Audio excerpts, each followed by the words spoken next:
Guys, welcome back to my channel. तो आज है दीपावली और हमारे घर के बाहर बहुत सारे बम फूट रहे हैं, जिससे मैं ढंग से वीडियो भी नहीं बना पा रही हूँ और बुम बुम बुम की आवाज आ रही है, इसलिए मैं वीडियो नहीं बना पा रही हूँ।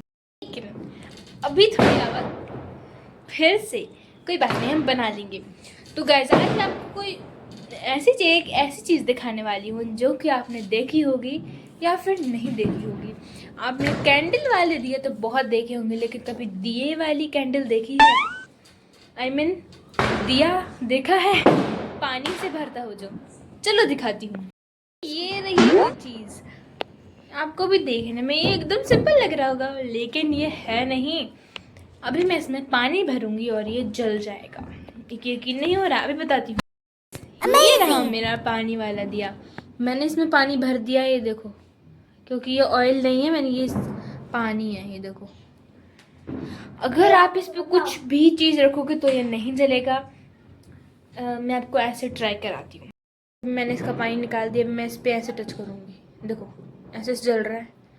ऐसे ठीक से नहीं जल रहा है, देखो ये देखो ये देखो। जब आप डालोगी ये तभी जलेगा अच्छे से। तो गाइस, अगर आपको ये वीडियो अच्छी लगी हो तो इसको लाइक करना, शेयर करना, सब्सक्राइब करना और कमेंट करना। Okay, bye bye.